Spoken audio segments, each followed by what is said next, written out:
Deadline communications private limited. আপনারা দেখছেন express news, খবর নেয় খবর দেয়।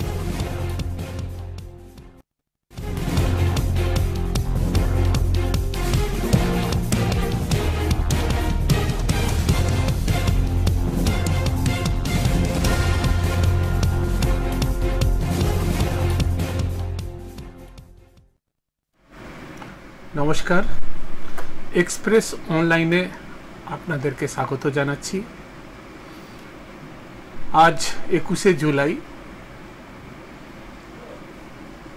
শাসক দলের ব্রিগেড সমাবেশ, শহীদদের তর্পণ এবং নানা অনুষ্ঠান, যার প্রস্তুতি তৃণমূল কংগ্রেস সারা বছর জুড়ে করে এবং আজকের দিনটিতে রাজ্যবাসী এবং বিশেষ করে তৃণমূল কর্মীরা ব্রিগেড দিকে, ধর্মতলার দিকে তাকিয়ে থাকে যে আজকে নেত্রী আগামী 1 বছরের কর্মসূচিতে কি বলছেন এবং তার পরিপ্রেক্ষিতে তারা প্রস্তুতি নেয় আন্দোলন এবং ওই মেসেজ নিয়ে তারা আগামী 1 বছর পথ চলার জন্য নিজেকে প্রস্তুত করে। কিন্তু খুব দুঃখজনকভাবে বলতে হচ্ছে যে এত বড় রাজনৈতিক সমাবেশ, যেখানে শহীদদের তর্পণের পাশাপাশি যে বাংলার মানুষ আশা করেছিল যে কিছু একটা নতুন শিল্প নিয়ে কথা হবে, এক লাইন কথা হয়নি। আইন শৃঙ্খলা নিয়ে কথা হবে, এক লাইন কথা হয়নি। ভোট পরবর্তী হিংসা নিয়ে কথা হবে, এক লাইন কথা হয়নি। অভিষেক বন্দ্যোপাধ্যায়ও কিছু নতুন জিনিস বলেননি এবং নেত্রীও কিছু বলেননি। সব মিলিয়ে ব্রিগেড সমাবেশ হলো। একটা কথা শুধু নেত্রী এখানে সবথেকে বড় ব্যাপার বলেছেন যে আমরা যত জিতব তত আমাদের বিনম্র হতে হবে। যারা আমাদেরকে ভোট দিয়েছে তাদের কাজ যেন কোনো বাকি না থাকে। তাদের কাজ যদি বাকি থাকে তাহলে সংশ্লিষ্ট যারা দায়িত্বে আছেন তাদের ছেড়ে কথা বলা হবে না। সে পুরসভার প্রশাসক হন অথবা জেলা পরিষদের সভাপতি হন অথবা কোনো নিগমের চেয়ারম্যান হন। এবং তার থেকেও বড় কথা হচ্ছে যে যারা যে জায়গাতে রাজ্য সরকারের শাসক দল ভোট পায়নি, নেত্রী বলেছেন আপনারা সেইখানে যাবেন, তাদের কাছে বলবেন যে আমরা হয়তো কিছু ভুল হয়ে গেছে, আমরা আগামী দিনে সেইটা করার চেষ্টা করব।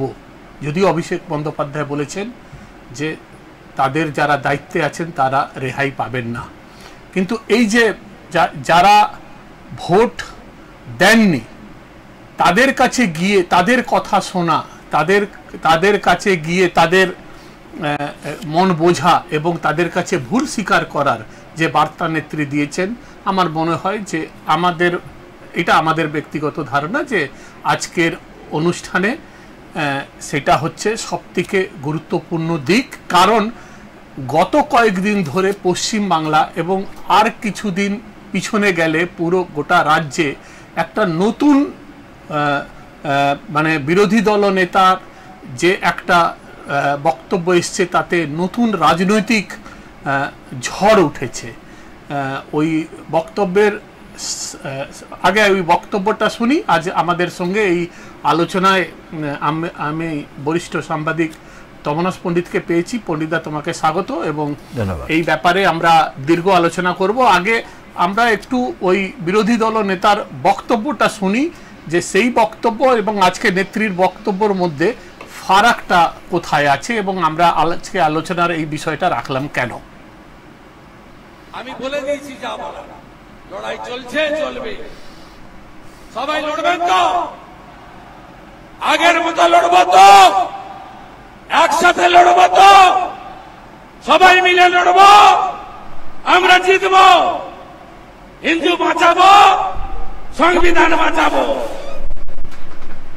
আর বলবো, আমি আমিও বলেছি রাষ্ট্রবাদী মুসলিম, আপনারাও বলেছেন সবকা সাথ সবকা বিকাশ।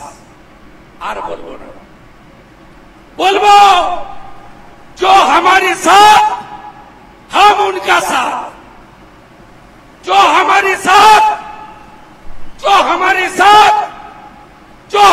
साथ हम उनका साथ, सबका साथ सबका विकास। बंद करो नो नीड संख्यालघु मोर्चा। ভালো থাকুন, জয় শ্রীরাম।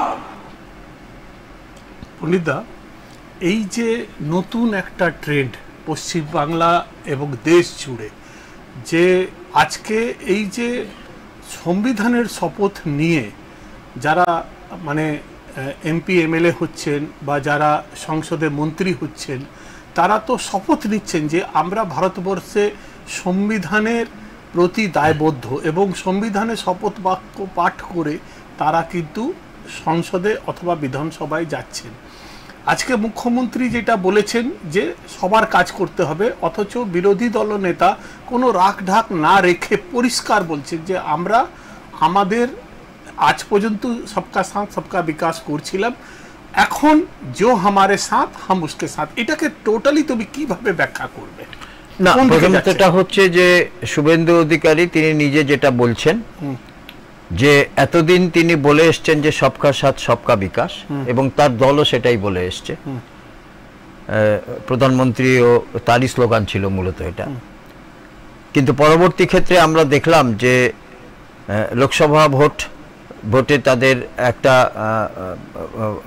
বিভিন্ন ক্ষেত্রে তাদের যে এই মানে একেবারে ধস নামার মতো ব্যাপার বিভিন্ন জায়গাতে, বিশেষ করে উত্তরপ্রদেশের মতো জায়গাতেও তারা তাদের দুর্গ সামলাতে পারেনি। এবং এই পশ্চিমবঙ্গে তারা যে একটা খুব বড় আশার যে একটা প্রদীপ জ্বালিয়েছিলেন যে তারা এবারে অনেকগুলো আসন পেতে যাচ্ছেন এবং 2019-এর আসনকেও তারা ছাড়িয়ে যাবেন, এই ধরনের তারা প্রচারের মধ্যে ছিলেন। এবং শুভেন্দু অধিকারী যেহেতু এই প্রচারের মূল দায়িত্বে প্রচারে ছিলেন, যেটা তিনি নিজেও স্বীকার করেছেন, বলেছেন যে আমি প্রচারের দায়িত্বে ছিলাম, আমি সংগঠনের দায়িত্বে ছিলাম না। সেই শুভেন্দু অধিকারী এটা অনেক দিক থেকে মনে হয়েছে যে এই রাজ্যে তার ব্যর্থতা এতটাই তার মনে আঘাত দিয়েছে এবং সেই এবং তাকে হতাশ করেছে বলা যায়। সেই হতাশার ফল থেকেই আজকে তিনি যে বক্তব্যটা রাখছেন, এবং এটা অবশ্যই এই পশ্চিমবঙ্গের রাজনীতিতে শুধু নয়, গোটা ভারতবর্ষের রাজনীতিতে এখন এটা একটা চর্চিত বিষয়। বিশেষ করে যারা সবসময়ই একটা হিন্দুত্ববাদী রাজনীতি করে এসছেন, তাদের পক্ষে একটা নতুন ধরনের একটা দিশা এটা একটা বলা যায়। এখানে আমাদের আলোচনার বিষয়টা কিন্তু এটা নয় যে হিন্দুত্ব বা উগ্র হিন্দুত্ববাদ বা অথবা পোলারাইজেশনের যে রাজনীতিটা হচ্ছে, এটা না। আজকে আমাদের বিষয় হচ্ছে যে যারা এমপি এমএলএ হচ্ছেন তারা তো ভারতবর্ষে, মানে সেদিনকে আমরা সংসদে দেখলাম এই যে অখিলেশ যাদব আজকে এসেছিলেন অথবা রাহুল গান্ধী, তারা সংবিধান হাতে নিয়ে শপথ বাক্য পাঠ করছেন সাংসদ হিসাবে। আমার বক্তব্য হচ্ছে যে আপনি তো ভারতবর্ষের সংবিধানকে মানেন, তো সংবিধানে তো বলা আছে যে আপনি এটা একটা ধর্মনিরপেক্ষ দেশ। সেই জায়গাটাতে আজকে তুমি শুভেন্দুর কথা বলছো কেন? শুভেন্দু তো আজকে আবেগবশত হোক বা পরাজয় স্বীকার না করতে পেরে এটা বলতে হয়। এর আগে এটা গোটা দেশ জুড়ে একটা নতুন করে একটা মানে সিস্টেম চালু হতে চলেছে যে মানে নগ্নভাবে পোলারাইজেশন হবে। শুধু শুভেন্দু অধিকারী নয়, এই বিহারে যে জেডিইউর সাংসদ দেবেশ ঠাকুর যিনি জিতে এসছেন, আগে শুনে না উনি কি বলছেন, তারপরে আমরা বাকি আলোচনাটাই করলাম। দেবেশ ঠাকুর জেডিইউ সাংসদ सीतामढ़ी থেকে।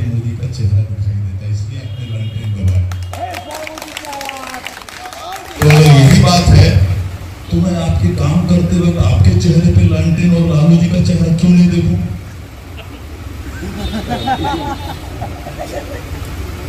अब आप बताइए कैसे मैं आपका काम करूं? मैं नहीं कर सकता। और ये पहली बार मैं कर रहा हूं। मैं कहा उनको ये पहली बार जिंदगी में 70 साल का उम्र हो गया मेरा, ये पहली बार कर रहा हूँ, बड़े दुख के साथ कर रहा हूँ, लेकिन कर रहा हूँ और करूंगा। मेरे यहाँ हर एक मेरे मित्र यादव मित्र का स्वागत है। जो मित्र नहीं है पहले बार भी आना चाहते हैं उनका स्वागत है, यादवों का और मुसलमानों का। आइए, चाय पीजिए, मिठाई खाइए, काम के बारे में मत बोलिए, मैं आपका काम नहीं करूंगा। और जेडी बेचारे मुस्लिम समाज के थे, बेचारा का दुर्भाग्य था कि पहली बार मेरे पास आया, कुछ काम कराने आया आरोग्य की समझ से, रेलवे ब्रिज के नीचे उसका दुकान होता है, लेकिन सही में आदमी शरीफ था, अच्छा आदमी आया। कहा कि सर ऐसे ऐसे ऐसे ऐसे, मैंने कहा भाई साहब हमको लगता है मेरे यहाँ पहली बार आए। कहा समय पहली बार आया। हमने कहा अभी अभी वोट हुआ, उसमें निश्चित रूप से अपने लालटेन को भी वोट दिया होगा। कहा जी सर लालटेन को दिया। हमने कहा फिर भी आप हिम्मत करके मेरे पास आए। आ गए। हमने कहा किस विचार से आए? ठीक है, आप पहली बार आए इसलिए मैं आपको कम बोल रहा हूं, उनको मैंने कहा, नहीं तो मैं छोड़ता नहीं हूं किसी को। आप पहली बार आए हैं, चाय मंगाता हूं आपके लिए, मिठाई मंगाता हूं आपके लिए, और उसके बाद आपको दुआ सलाम करके खुदा हाफिज कर दूंगा। काम मैं आपका नहीं करूंगा। তুমি শুনছো কি ভয়ঙ্কর ব্যাপার? একদমই। মানে একজন নির্বাচিত সাংসদ বলছেন যে আচ্ছা একটা জিনিস এটার মধ্যে লক্ষ্য করার আছে, সেটা শুভেন্দু অধিকারী হোক বা দেবেশচন্দ্র ঠাকুরই হোক, ওনারা বলছেন যে আমরা কিন্তু, ইনিও বলছেন যে আমি 70 বছর কিন্তু সবকা সাথ সবকা বিকাশ নিয়ে করেছি, এখন করব না। তার মানে তোমার কি কোথাও মনে হচ্ছে যে এই ভোটে বিজেপি যেভাবে সেটব্যাক পেয়েছে তাতে তারা পুরো হিলে গেছে এবং তারা এটা মনে করছে যে মুসলিম ভোট পোলারাইজড হয়ে একতরফা পোলিং করেছে বলে ইউপিতে সমাজবাদী পার্টি এত ভালো রেজাল্ট করেছে অথবা পশ্চিমবাংলায় টিএমসি এত ভালো ফল করেছে বলে এরা আর কোনো রাগ ঢাক না রেখে প্রকাশ্যে মানে নিজেদের মনের দ্বন্দ্ব বা ব্যথাটা যেভাবে প্রকাশ করছে, এটা কি অসাংবিধানিক নয়? বা এটা কি মানে রাজনীতিটা কি এখন এবারে এইদিকে এইভাবে হবে ভারতবর্ষে? না, আমি তো তখন যেটা শুভেন্দু অধিকারীর কথা বলছিলাম, যে শুভেন্দু অধিকারী এই রাজ্যের লোকসভার ফলাফলে যেটা আশা করেছিলেন বা তার দল যেটা আশা করেছিল সেটা সেই আশামতো ফল না হওয়ার ফলে তারা একটা প্রচণ্ডভাবে যে একটা যেটাকে বলে হতাশার মধ্যে ভুগছিলেন এবং এই হতাশার ফলে শেষ পর্যন্ত কিন্তু তাদেরকে সংবিধানকে উপেক্ষা করেও কিন্তু তাদেরকে দলকে নিয়ে ভাবতে হচ্ছে, দলের কর্মীদের নিয়ে ভাবতে হচ্ছে যে আগামী দিনে যদি দলের কর্মীরা যদি তাদেরকে ছেড়ে চলে যান তাহলে দল শুধু সংকটে পড়বে না, ভারতবর্ষে তাদের যে রাজনীতি সেই গোটা রাজনীতিটাও সংকটে পড়বে। যেমন শুভেন্দু অধিকারী যেটা বলছেন যে এতদিন যেটা বলা হয়েছিল যে সবকা সাথ সবকা বিকাশ, এখন তিনি বলছেন না, সবকা সাথ সবকা বিকাশ এই কথা তিনি মানেন না। এখন তিনি বলছেন যে যারা তার সঙ্গে থাকবে একমাত্র তাদেরই বিকাশ। এটা কি সম্ভব? এই ধরনের আমি বারবার যে কথাটা বলতে চাইছি, এটা তার বক্তব্য এবং এটা একটা হতাশা থেকে আসা বক্তব্য এবং যার প্রতিধ্বনি করে আমরা পরবর্তী ক্ষেত্রে যাদের বক্তব্য শুনলাম দেবেশ ঠাকুর থেকে আরম্ভ করে তাদেরও কিন্তু মোটামুটি একই ধরনের রাজনীতি। কিন্তু আমার পাশাপাশি আমি তোমার সঙ্গে যে জায়গাটাতে বারবার নিয়ে আসতে চাইছি পণ্ডিতদা, যে শুভেন্দু অধিকারী কি বললেন বা দেবেশচন্দ্র ঠাকুর কি বললেন এটা বড় কথা নয়, বড় কথা হচ্ছে যে তারা সাংবিধানিক পদে আছেন, একজন নির্বাচিত জনপ্রতিনিধি, তারা এই কথা পাবলিক ডোমেনে কি করে বলতে পারেন? আমি এইটার কথা তুমি ছেড়ে দাও, আমি এটা একতরফা হয়ে যাবে। আমরা রাজ্যের মন্ত্রী ফিরহাদ হাকিমের একটা বক্তব্য, একটা ধর্মীয় বক্তব্য শোনাচ্ছি, মানে কেউ কম যাচ্ছে না, মানে এই ধর্মের রাজনীতিটা যে জায়গাতে পোলারাইজেশনের রাজনীতিটা যাচ্ছে এটা একদম বিপজ্জনক। আমরা একটু ফিরহাদ হাকিমের বক্তব্যটাও শুনতে চাইব। বিশেষ করে ইসলাম ধর্মাবলম্বী মানুষেরা তারা যদি তেলাওয়াতের সাথে সাথে তার মানে এইটাকে যারা ইসলাম ধর্মাবলম্বী নয় তাদের মধ্যে ছড়াতে হবে। কারণ আমরা নিজেদের আল্লাহ তাআলার রহমত আমাদের আছে, আমরা জন্মগতভাবে ইসলাম নিয়ে জন্মেছি এবং ইসলাম নিয়ে জন্মার মানে আমাদের রাসূল আমাদের জান্নাতের পথ সুদৃঢ় করে দিয়েছে। যদি বড় কোনো অন্যায় না করি তাহলে ইসলাম নিয়ে জন্মানো মানে জান্নাতে পৌঁছে যাওয়া।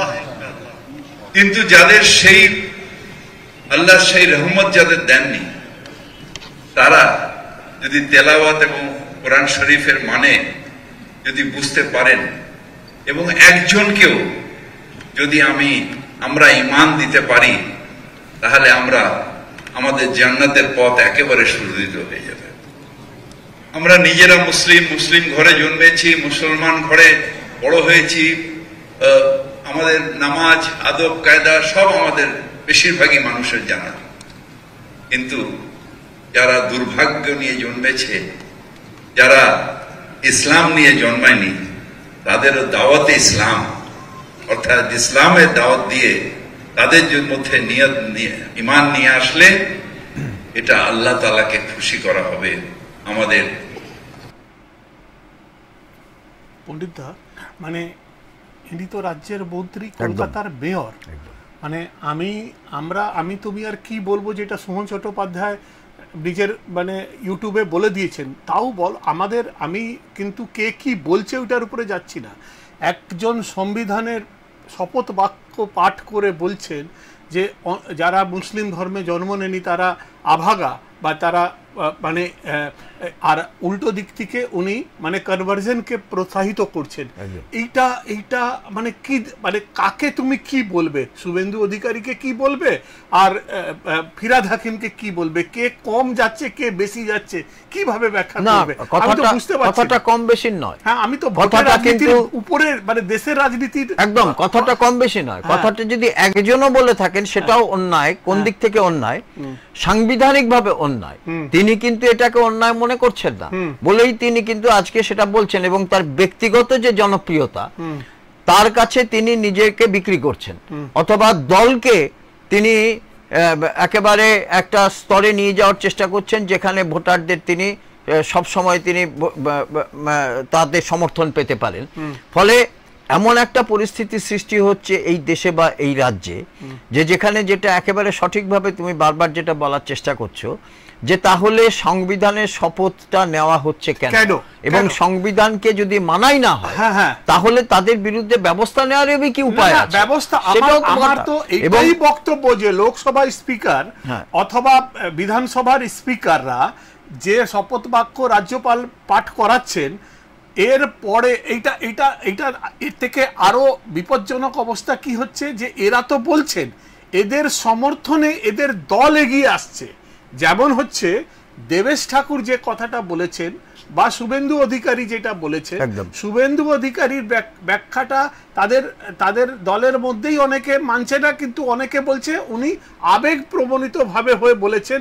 সেম কথা কিন্তু এই গিরিরাজ সিং যে কেন্দ্রীয় মন্ত্রী, তিনি দেবেশ ঠাকুরের বক্তব্যের সমর্থনে কি বলেছেন শোনো, তারপরে তুমি দেখো যে মোদি গভর্নমেন্টের যিনি সিনিয়র মন্ত্রী তিনি যখন এই কথা বলছেন তখন শুভেন্দুর অধিকারীর কথা নিয়ে শুধু আলোচনা হচ্ছে কেন, গিরিরাজ সিং এর কথাটা কেন চেপে দেওয়া হলো, আর এইটার উপরে মোদি সরকার বা মোদিজি কি ব্যবস্থা নিলেন কেন? ওনার বক্তব্যের প্রথম খণ্ডন কিন্তু শুভেন্দু অধিকারী করেনি, গিরিরাজ সিং করেছেন। আমরা গিরিরাজ সিং এর কথাটা শুনি। देखिए, आज तेजस्वी यादव या लालू यादव एमवाई का समीकरण बनाए थे और एमवाई के समीकरण के कारण जो समाज की सामाजिक विषमता बढ़ी है, और जब सबके लिए सब काम होता है तो इस ढंग के कट्टरपन नहीं होनी चाहिए। देवेश चंद्र ठाकुर सब दिन से वो सबके साथ चलने वाले, सबके लिए करने वाले रहे, लेकिन उनकी पीड़ा थी जब उनको वोट नहीं मिला आखिर क्यों नहीं मिलेगा? कौन ऐसा समाज है जिसमें हमें हो सकता है किसी में ज्यादा मिले, किसी में कम मिले, लेकिन मुसलमान एक भी वोट नहीं देगा? हमें भी नहीं दिया। सरकारी, मैं तो यही कहता हूं, आखिर क्या कारण है? मैंने कोई गाली दी देवेश चंद ने? कोई गाली दी देवेश चंद ठाकुर जी ने? अगर गाली नहीं दी और सरकार की योजनाओं का लाभ लेते हैं, हम आपको गाली भी नहीं देते, आपके साथ तकरार भी नहीं करते, तो एक ही कारण है कि एनडीए और भारतीय जनता पार्टी को आपने इसलिए वोट नहीं दिया, मुस्लिम समाज ने, कि वो गजवाए हिंद चाहते हैं कि समाज में ये क्यों जहर कि ये मुसलमान हमें वोट नहीं देंगे। अगर ये जहर है तो इस जहर के फन को तोड़ने के लिए जो भी करना पड़ेगा वो करूंगा।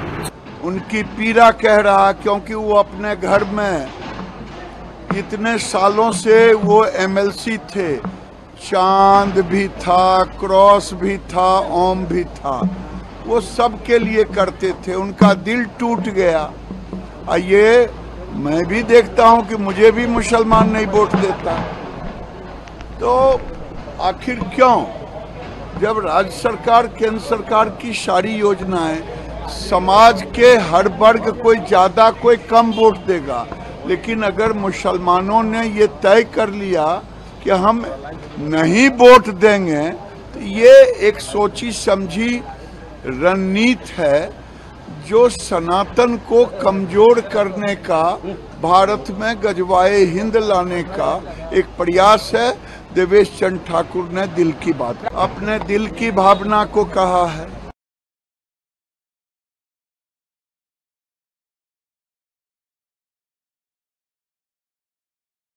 মন্ত্রণালয় অত্যন্ত বিশ্বস্ত মন্ত্রী, সেকেন্ড টার্ম বিশ্বস্ত মন্ত্রী, উনি আজ ওনার কথা থেকে ওনার ব্যথা পরিষ্কার বোঝা যাচ্ছে।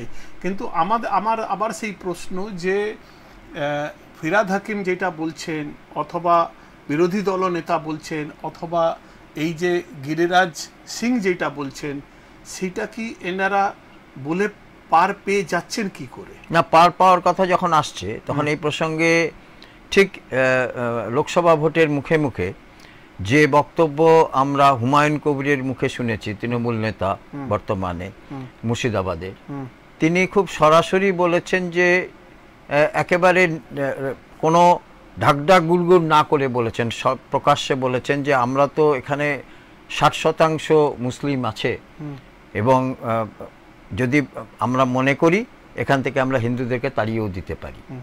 এই যে এই ধরনের বক্তব্যগুলো, এই বক্তব্যগুলো সাধারণ মানুষ কিভাবে নিচ্ছে তারা কিন্তু সেটা ভাবছেন না, কিন্তু তারা তাদের বক্তব্যটা বলে যাচ্ছেন। সমস্যাটা এইখানে হচ্ছে যে একবার মুখ্যমন্ত্রী মমতা বন্দ্যোপাধ্যায়, তার প্রতি সব রকমের শ্রদ্ধা রেখে আমি যেটা বলতে চাই যে তিনি একবার বলেছিলেন যে হ্যাঁ, অনেকে বলে যে আমরা মুসলমানদেরকে আমরা তোষণ করি, কিন্তু আমরা করি কারণ গরুর দুধ পেতে গেলে গরুর চাটও সহ্য করতে হয়। এই যে এই ধরনের বক্তব্য, সংবিধানের শপথ তো শুধু যারা এতক্ষণে বক্তব্য যাদের মুখে শুনলাম তারা নয়, সব আরও অনেকে আছেন যারা সংবিধানের বক্তব্য, সংবিধানের শপথ নিয়েছেন, কিন্তু শপথটা ভঙ্গ করা আমার মনে হয় যে এটা ভারতবর্ষের রাজনীতিতে একটা নতুন ট্রেন্ড নয়, এটা কিন্তু অনেকদিন আগে থেকেই এই ট্রেন্ডটা শুরু হয়েছে। আমি তুমি সেটা যদি বলো তাহলে সংবিধানকে উপেক্ষা করে যেদিনকে দেশে জরুরি অবস্থা জারি হয়েছিল, আজকে কংগ্রেসের অনেক নেতৃত্ব তারা সংবিধান হাতে নিয়ে তারা শপথ নিতে যাচ্ছেন এবং তারা বলছেন যে এই লড়াই, আজকে লোকসভা ভোটের আগে তারা বিভিন্ন প্রচারে তারা বলছেন যে এই আজকে লড়াই বা এই ভোট হবে সংবিধান বাঁচানোর ভোট।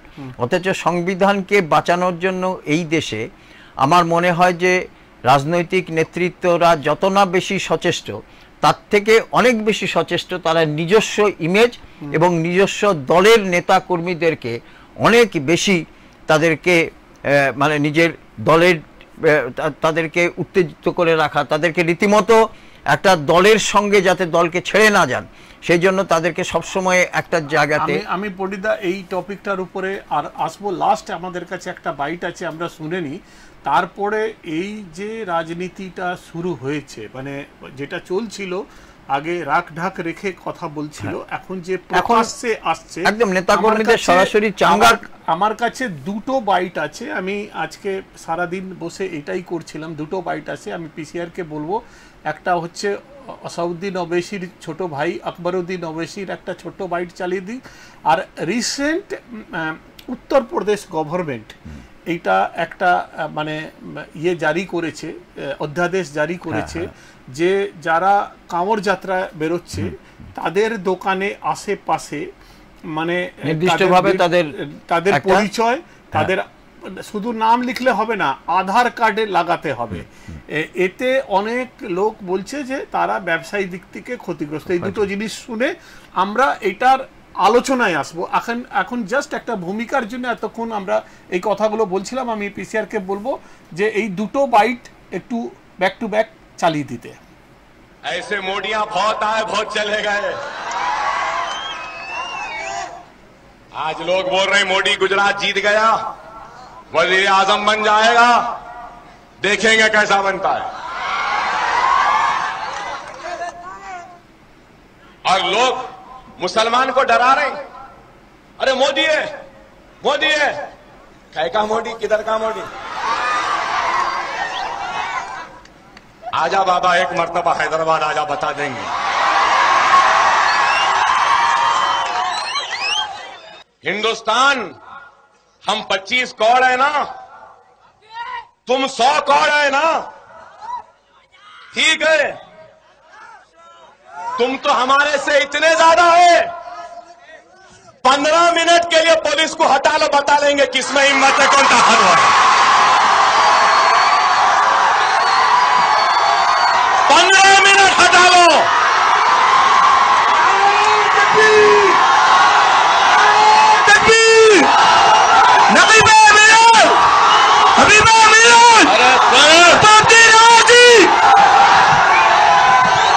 कोई भी आरएसएस वाले कोई भी हमारा बाल भी विंगा नहीं कर।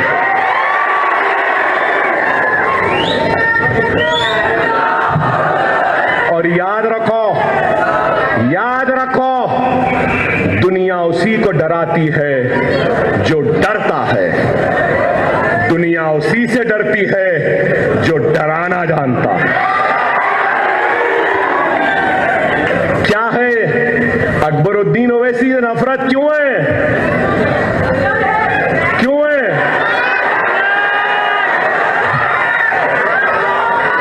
100 सोनार की तो 1 लोहार की। 15 मिनट ऐसा ज़र्ब है जो अभी भी नहीं भर सका।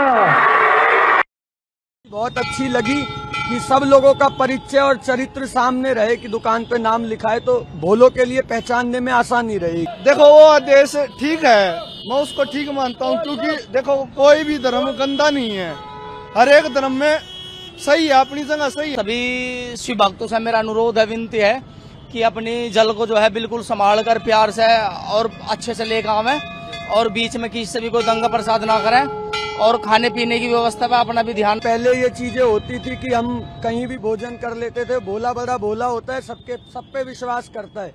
अब जाके योगी जी का जो ये फैसला है, इससे लोगों को सर्टिफिकेशन मिल रहा है कि हाँ ये दुकान उसकी है, ये इसकी। अब इसमें भोले की मर्जी है वो किसकी दुकान पे जाके खाएगा, किसकी पे नहीं खाएगा। बट ये चीज बहुत अच्छी लगी कि सब लोगों का परिचय और चरित्र सामने रहे कि दुकान पे नाम लिखा है तो भोलों के लिए पहचानने में आसानी रहे।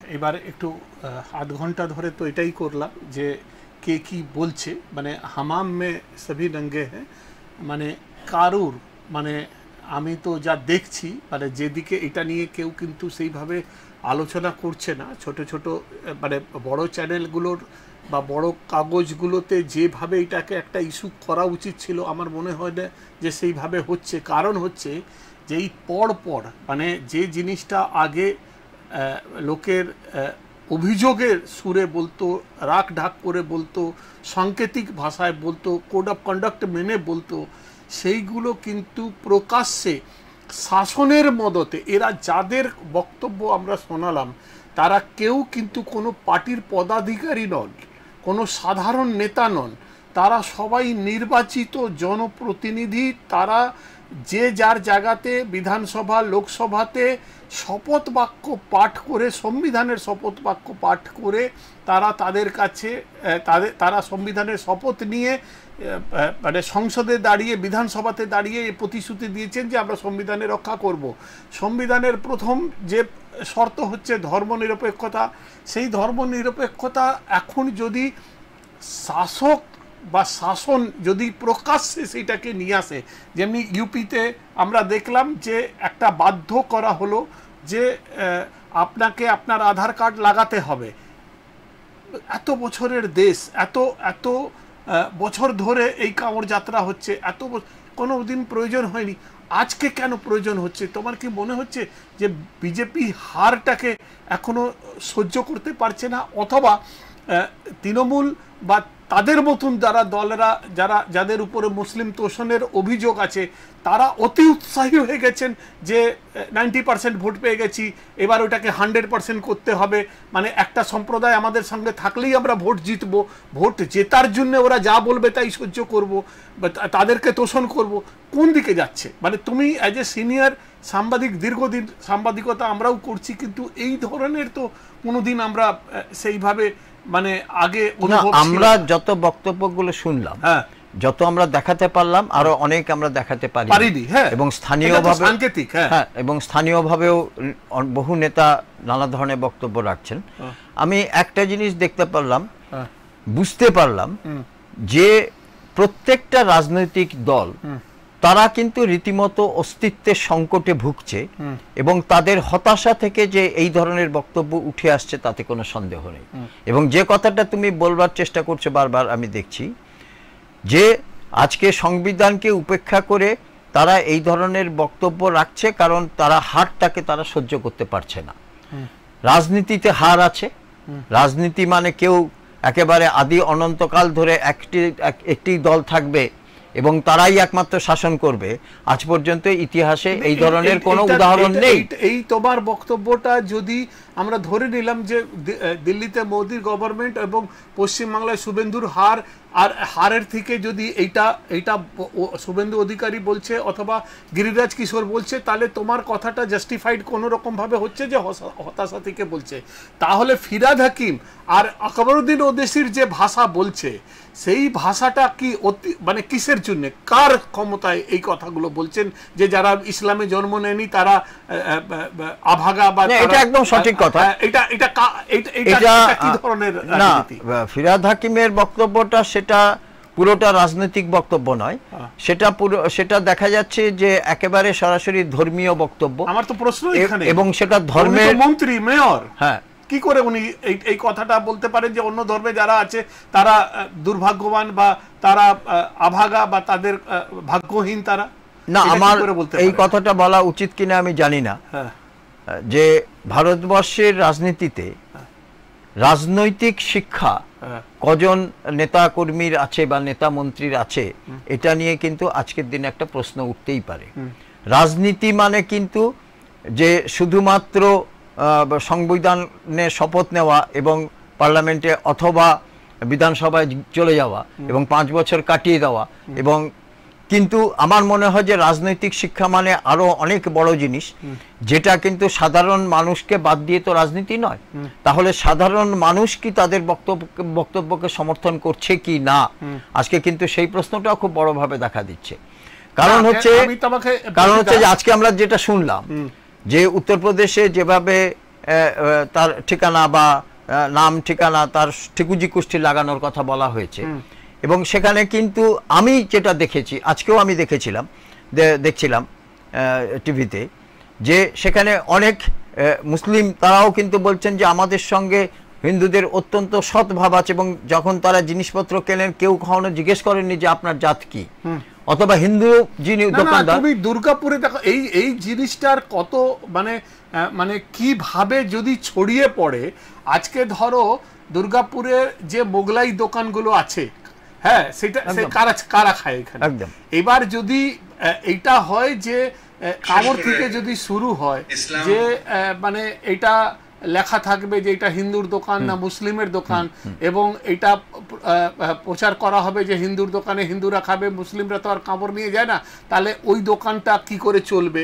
তাহলে এইটা যদি আবার দেশব্যাপী যদি এই বিষ যদি ছড়ায়, তাহলে কোনো মুসলিমের দোকানে কেউ কোনো হিন্দু কেনাকাটি করবে না, যাবে না, কোনো হিন্দুর দোকানে কোনো মুসলিম থাকবে না। এই তো ভয়ঙ্কর ব্যাপার। মানে একটা কথা বোঝা যাচ্ছে, একটা কথা খুব স্পষ্ট বোঝা যাচ্ছে, শুভেন্দু অধিকারী যে বক্তব্য প্রথম থেকে যে আমাদের সঙ্গে যে নেই আমরাও তাদের সঙ্গে নেই, এটা কিন্তু প্রথমে ছিল যে সবকা সাথ সবকা বিকাশ, এখন বলছে যে জো হামারা সাথ হয় উসকা বিকাশ। তার মানে কি, যাদের বিরুদ্ধে এই ধরনের স্টেপ নেওয়া হচ্ছে, তাদের আধার কার্ড ঝোলাতে হচ্ছে, তার মানে কি তাদের থেকে তারা যেটা এক্সপেক্টেড ছিল যে সেই ভোটটা পাবেন, তারা ভোটটা পান না। এটা আমার পণ্ডিতা প্রশ্ন তো এইটাই যে তুমি ক্যাটাগরিক্যালি পরপর যেভাবে আমরা তোমাকে দেখালাম, মানে আমরা আমাদের দর্শকদেরকে দেখালাম যে বাইটগুলো, প্রথমে শুভেন্দু অধিকারী বাইট দেখালাম, তার আগে ঘটনা ঘটিয়েছেন দেবেশচন্দ্র ঠাকুর। এই শুভেন্দু অধিকারী দেবেশচন্দ্র ঠাকুরের বক্তব্যকে দ্বার্থহীনভাবে সমর্থন করছেন গিরিরাজ সিং, শুভেন্দু অধিকারী এবং দেবেশ ঠাকুরের বক্তব্য। একটা জিনিস পরিষ্কার বোঝা যাচ্ছে যে বিজেপি যেভাবে ফল আশা করেছিল রাজ্যে অথবা কেন্দ্রে, সেইভাবে তারা ফল করতে পারেনি, এবং তাদের মনে হয়েছে যে আমরা যখন সরকারি লাভ দিচ্ছি, তখন যখন সবাই এইটাকে নিচ্ছে, তাহলে ভোট এইভাবে বেছে বেছে কেন দেবে? তারা বলতে চাইছে আমরা পোলারাইজড হইনি, ভোটাররা পোলারাইজড হয়ে আমাদেরকে উপেক্ষা করেছে এক সম্প্রদায়ের লোকেরা। এটা যদি একদিকে হয় আর তাদের যদি হতাশার কারণ হয়, তার আমি বলছি না যে কোনো জাস্টিফাইড কারণ আছে, এটা কোনো মন্ত্রী কোনো নেতা বলতে পারে না যে সরকারি সুবিধা সেটা তো তার বাড়ির জমি জায়গা বিক্রি করে দিচ্ছে না, সেটা সরকারি আমার তোমার পয়সায় দেওয়া হচ্ছে। ন্যাচারালি এটাতে আমরা ওরা করা, এটা কোনো দাক্ষিণা নয় বা কোনো দান নয়, ঠিক আছে? আর উনি মহারাজ নয়, মহাপ্রভু নন যে উনি দিচ্ছেন। এইটার হতাশাটা বোঝা যাচ্ছে যে আমি সারা জীবন আপনার সঙ্গে করলাম, আপনার কাজ করলাম, আমি কোনো বিভেদ রাখলাম না, অথচ আপনি আমাকে চিহ্নিত করে ইচ্ছাকৃতভাবে আমাকে বহিষ্কার করলেন। এইটার একটা তুমি যে হতাশার জায়গাটা বলছো সেটা বুঝতে।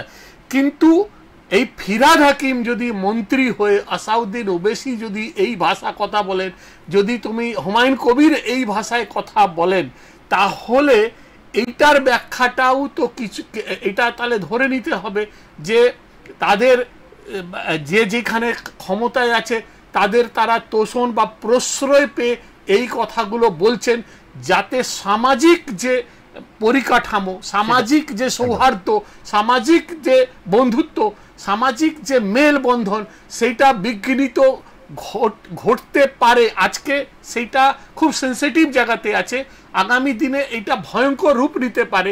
আজকে যদি তার নেক্সট স্টেপ যদি হয় এই দেবেশচন্দ্র ঠাকুর, শুভেন্দু অথবা গিরিরাজ সিংয়ের যে সরকারি ফরমানা জারি করা হবে যে দোকানে নিজের আধার কার্ড লাগাতে হবে, পরিচয় লাগাতে হবে, যে আমি যদি মুসলিম তাহলে আমাকে আধার কার্ড লাগিয়ে এবার আমার কাছে চয়েস থাকবে বা আমার কাছে আমাকে বাধ্য করা হবে যে ওই দোকানে যাবে না। এইটা যদি গোটা রাজ্যভাবে হয়, গোটা দেশভাবে হয়, তাহলে তুমি বলো যে মানে এই যে সৌহার্দ্যটা কোন জায়গায় যাবে, সম্প্রীতিটা কোন জায়গায় যাবে, এই ভয়ঙ্করটা তুমি কিভাবে দেখছো? আমার এই জায়গাটা আতঙ্কের জায়গা, একদম সঠিকভাবে তুমি বলেছো, একটা আতঙ্কের জায়গা।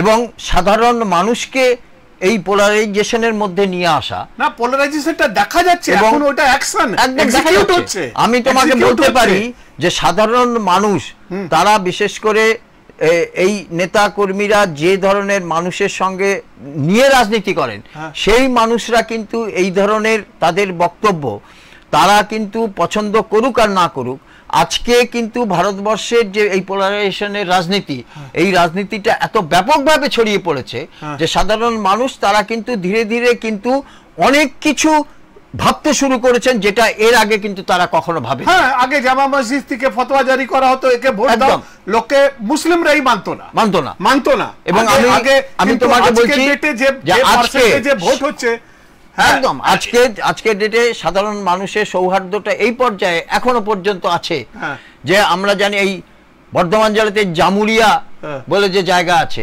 সেখানে দেশের মহান বলে একটা জায়গা আছে, সেখানে মুসলিম কারিগররা হিন্দু দেবদেবীর মূর্তি তৈরি করেন এবং সেটা বাজারে বিক্রি, এবং হিন্দুরা সেটা সেই মূর্তি নিয়ে পুজো করেন। তারা তো সকলে এটা ভেবে দেখেননি যে আজকে যে দুর্গা প্রতিমা তৈরি করেছে সে তো কে তৈরি করেছে, এই সৌহার্দ্যটা কোথায় থাকবে, এই জিনিসগুলো কোথায় যাবে, এই জিনিসগুলো কোথায় যাবে? আজকে ধরো মানে মোগলাই খেতে গেলে আমাদের বন্ধু বান্ধবদের যে দোকান, হ্যাঁ, আজকে তারা কত সংখ্যক মুসলিমরা আছে যে ওই দোকান চালাতে পারবে, বা যদি হিন্দুরা না খায় তাহলে কি করে হবে, বা হিন্দুদের দোকানে মুসলিমরা না যদি বাজার করে তাহলে কি করে হবে? এই যে জিনিসটা হচ্ছে আলোচনা, কিন্তু আতঙ্কের জায়গাটা কিন্তু এই জায়গাটা, এবং এইটা নিয়ে কেউ কিন্তু কিছু বলছে না পণ্ডিতদা। মানে এইটা আস্তে আস্তে আস্তে আস্তে করে যেদিকে এগোচ্ছে, একদম আমার কথা হচ্ছে যে এইটাকে কোনো যদি দলীয় কর্মী বলতো, কোনো নেতা বলতো, মেনে নেওয়া যেত।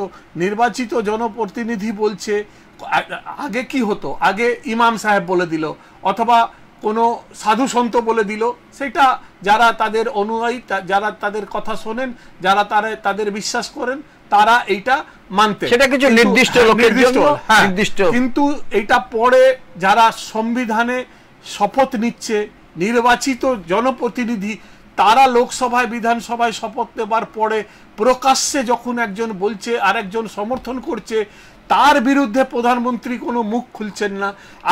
আজকে যখন ফিরহাদ হাকিম এই কথা বলছেন, তখন এইটার ভর্ৎসনা কিন্তু দিদিমণিও করেননি, মানে এইটা নিয়ে একটা কথা উনি বলেননি, বরঞ্চ দিল্লিতে যখন সাংবাদিকরা জিজ্ঞেস করেছে তখন উনি বলেছেন ওর মত বলেছে। একটা মন্ত্রী নিজের মত এইভাবে কি করে বলতে পারেন, এটাও একটা প্রশ্ন কিন্তু পণ্ডিতা। এবং সাময়িক রাজনৈতিক ফায়দার জন্য সবাই কিন্তু চুপচাপ এই ব্যাপারটাকে হজম করছে। তার নেক্সট স্টেপ হচ্ছে এই উত্তরপ্রদেশের এই অধ্যাদেশ, যেখানে মানুষের পরিচয় দিয়ে দোকানদারি করতে হচ্ছে, মানে ধর্মের আধারে। এটা কিন্তু একটা ধরো ট্রেড লাইসেন্স থাকবে, লোকে ফুড লাইসেন্স থাকবে, ব্যবসা করবে, তার জন্য নির্দিষ্ট জায়গা আছে, অ্যাপিল করার আছে। কিন্তু আমি হিন্দু বা আমি মুসলিম, এইভাবে আমাকে ব্যবসা করতে হবে, এইটা কিন্তু খুব বিপজ্জনক ব্যাপার। আর এইটা যদি উত্তরপ্রদেশ থেকে পুরো গোটা দেশে ছড়িয়ে পড়ে, তাহলে তাদের ভাবতে হবে যে সাম্প্রদায়িকতা একটা ব্যাপার, প্রাদেশিকতা একটা ব্যাপার, এটা যে কোনো ব্যাপারকে ভর্ৎসনা করা উচিত। এবং আমি তোমাকে যেটা বলতে চাইছি যে দিকে এগোচ্ছে, এটা কিন্তু একটা ভয়ঙ্কর রূপ নিতে পারে বলে আমার মনে হচ্ছে। তুমি কি মনে করছো? একদমই এই বিভেদটা যেভাবে একেবারে প্রকাশ্যে চলে এসেছে, এই বিভেদ হয়তো কখনো কোনো সময়ে ভেতরে ভেতরে থাকলেও থাকতে পারে, কিন্তু এখন দেখা গেছে, এবং নিশ্চয়ই বিভেদ আছে বলেই কোথাও কোথাও তো সাম্প্রদায়িক দাঙ্গা ইত্যাদি হয় বা হয়েছে, কিন্তু সেটা কিন্তু একেবারে ছোট ছোট স্তরে কোথাও কোথাও কোনো কোনো জায়গায় হয়েছে। কিন্তু এখন যে সরাসরি বিভেদের যে বীজটা যেটা পুঁতে দেওয়া হচ্ছে, এটা যে ধীরে ধীরে সেই বঙ্কিমচন্দ্রের বীজ বৃক্ষের মতো যে আস্তে আস্তে ছড়াবে না, আমি আবার তোমাকে বলছি যে পুঁতে দেওয়া হচ্ছে না। এইটাকে যারা আমার সবথেকে মানে এখন আমরা যদি কনক্লুড করি, তাহলে সবথেকে ভয়ঙ্কর ব্যাপার হচ্ছে যে এইটা কোনো পার্টির নেতারা শুধু হিসাবে পরিচয় হিসাবে বলছে না, যারা সরকারি পোস্টে আছে, যারা নির্বাচিত জনপ্রতিনিধি, যারা শপথ নিচ্ছে, শপথ বাক্য পাঠ করছে, তারা এই কথাটা বলছে এবং তাদের দলের যে যারা সর্বোচ্চ ব্যক্তি তাকে কন্ট্রাডিক্ট করছে। ধরো আজকে আমি যেটা দিয়ে প্রোগ্রামটা শুরু করেছিলাম, যে ব্রিগেড জনসভাতে আজকে আমার কাছে পাওনার মধ্যে একটা জিনিস ছিল যে মুখ্যমন্ত্রী বলেছেন যে যেখানে তৃণমূল হেরেছে সেই জায়গায় কর্মীরা যাবেন, ভুল স্বীকার করবেন এবং ক্ষমা চাইবেন, এইটা কিন্তু তৃণমূলের কোনো দিক থেকে দেখা যায় না। মানে এটা একটা নতুন জিনিস আমার কাছে, যদি এটা সত্যি হয় এটা একটা বিরাট ব্যাপার হবে। এইটা আজকে মুখ্যমন্ত্রী বলেছেন, কিন্তু প্রধানমন্ত্রী তো বলেছেন যে সবকা সাথ সবকা বিকাশ সবকা বিশ্বাস। সেই জায়গাটাতে তার বিরোধী দল নেতা বলছেন যে না, जो हमारे साथ हम उसके साथ। এইখান পর্যন্ত মেনে নেওয়া যায় যে হ্যাঁ, আমি যে আমার সঙ্গে থাকবে সে তার সঙ্গে আমি। বলছে এই কমিটি থাকবে না, ওই কমিটি থাকবে না, এই সরকারি লাভ আপনি নেবেন, ওই সরকারি লাভ নেবেন, অথচ ভোট দেবেন না। তার মানে হচ্ছে যে ভোটটা আপনি মানে অনুদান দিয়ে কিনতে চাইছেন। এইটা হচ্ছে প্রথম ব্যাপার। আর ভোটে এই যে অনুদানটা আপনি দিচ্ছেন, এটা কি আপনার ব্যক্তিগত সম্পত্তি থেকে দিচ্ছেন? এইটা তো পাবলিকের ট্যাক্সের পয়সা দিয়ে দিচ্ছেন। আমার কথা হচ্ছে এই জায়গাটাতে তো এইটা দিয়ে জেপি নড্ডাও কিছু বলছেন না, প্রধানমন্ত্রীও কিছু বলছেন না। এই যে সবথেকে বড় কথা, আমাদের দেশের সচেতন কোন নাগরিক এটা নিয়ে কিন্তু আজকে সুপ্রিম কোর্ট বা হাইকোর্টে কোনো মামলাও না। আর এই যে দেখো মুর্শিদাবাদে এই যে হুমায়ুন কবির যেটা ইলেকশনের আগে বলল, অথবা এই যে ফিরাদ হাকিম বললেন, অথবা এই যে তোমার কি নাম হচ্ছে যে এই যে আসাউদ্দিন ওবেসির ইয়েটা বলছেন, কোনো পশ্চিমবাংলার কোনো নেতৃস্থানে যারা লোকেরা আছে তারা তো এটার কন্ডেম করছে না যে এটা কেন হবে। তাহলে যদি মানে দুজনের দিকে মৌন সমর্থন যদি থাকে, তাহলে তো এই জিনিসটা আমার মনে হয় খারাপ দিকে তো এগোবেই। এবং একটা জিনিস বোঝা যাচ্ছে যে এই যে পোলারাইজেশন ব্যাপারটা, বিভেদের ব্যাপারটা কিন্তু সরাসরি সবাই কিন্তু তারা শিলমোহর কিন্তু দিচ্ছেন। একজন শুরু করছেন, তার পরবর্তী ক্ষেত্রে দেখা যাচ্ছে সবাই এটাকে শিলমোহর দিচ্ছেন। হ্যাঁ, উচ্চ স্থানে যারা অ্যাকশন নেওয়া উচিত তারা কিন্তু শিলমোহর দিচ্ছেন। আমার যদি এই বয়ানবাজি করে যদি জিনিসটা শেষ হয়ে যেত তাহলে কিন্তু কিছু বলার ছিল না পণ্ডিতদা। কিন্তু এইটা মানে এটা খুব সূক্ষ্ম ব্যাপার। মানে আজকে হয়তো আমরা আলোচনা করছি, আবার কোনোদিন হয়তো আমরা এর ফলের আলোচনা করতে পারি, কিন্তু এই কামড় দিয়ে যেটা শুরু হলো এবং ওইখানে যদি এটা করা হয় যে ভাই তোমার ট্রেড লাইসেন্স লাগবে না, তোমার ফুড লাইসেন্স লাগবে না, তোমার ইনকর্পোরেশন সার্টিফিকেট লাগবে না, ব্যবসা করার জন্য মূলত যেটা লাগে প্রাইভেট লিমিটেড, তোমার জাতি ধর্ম লাগবে। হ্যাঁ, মানে এইটা কিন্তু ভাই নিঃশব্দে বিপ্লব। কিন্তু মানে এইটা ইউপি থেকেই সম্ভব। মানে এইটা আমি তোমাকে বলতে পারি। আর এইটা নিয়ে কেউ সোচ্চার হচ্ছে না, কিন্তু এটা আরো মারাত্মক ব্যাপার। কারণ হচ্ছে আমরা ব্যবসা করতে গিয়ে বুঝেছি যে প্রথমে ভাই একটা ট্রেড লাইসেন্স করতে হয়, যে বিষয়ে ব্যবসা করবে। যদি খাবার দাবার দোকান করো তাহলে তোমার একটা ফুড লাইসেন্স লাগবে কর্পোরেশন থেকে, এবং যদি কোনো বড় ব্যবসা করতে হয় লিমিটেড কোম্পানি বা প্রাইভেট লিমিটেড কোম্পানি, তাহলে তোমাকে ইনকর্পোরেশন সার্টিফিকেট নিতে হবে। এইগুলোর এখন কোনো ব্যাপার নেই, তুমি হিন্দু না মুসলিম সেইটা তোমাকে দোকানে লাগাতে হবে। এইটা কিন্তু মানে ভয়ঙ্কর ব্যাপার। তোমার কনক্লুডিং নোট নিয়ে আজকে এই অনুষ্ঠানটা শেষ করব। তো লাস্টে তুমি কি বলবে বলো। না, আমি যেটা বলতে চাই, আমি আমার নিজের কথা নয়, এটা একেবারে বঙ্কিমচন্দ্রের যে বিষ বৃক্ষের যে কথা, উনি যেটা তার বিখ্যাত উপন্যাস বিষ বৃক্ষে বলেছিলেন যে বিষ বৃক্ষ যখন একবার লাগাবে সেই বিষকে তুমি কখনোই কিন্তু রোধ করতে পারবে না, সেটা কিন্তু আস্তে আস্তে ছড়িয়ে পড়বে।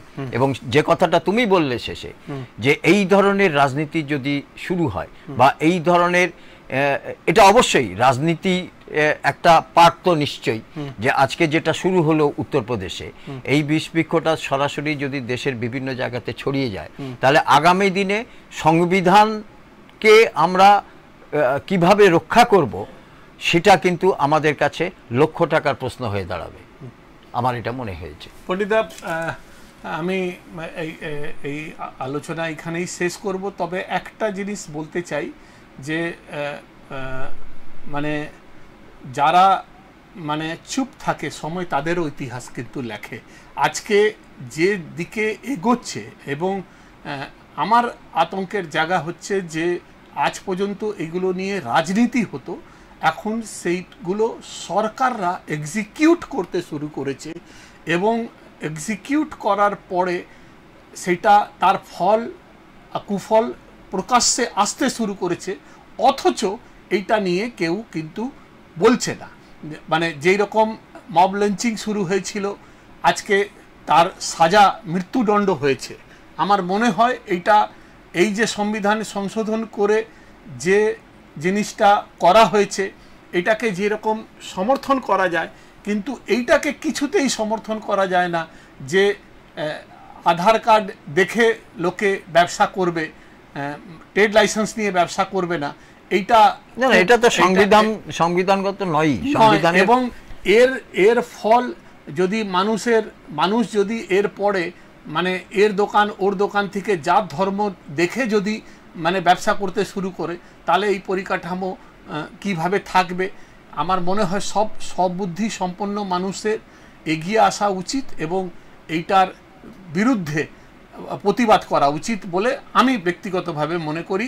আজকে আপনারা আমাদের সঙ্গে এতক্ষণ ছিলেন, জানি না আপনাদের আলোচনা কেমন লেগেছে। আমরা খুব এই বিষয়টাকে কেউ টাচ করতে চায় না বলে আমরা আজকে দেখলাম যে ব্রিগেডের বা ধর্মতলার যে জমায়েত, সেটা তো সকাল থেকে লোকে দেখছে। আজকে আমরা একটু আলাদা টপিকে আলোচনা করি, তাই জন্য পণ্ডিতদা এই কম সময়ের মধ্যে তুমি এসে সময় দিলে তার জন্য অশেষ ধন্যবাদ। আপনারা ভালো থাকবেন, পাশের লোককে ভালো রাখার চেষ্টা করবেন। ধন্যবাদ।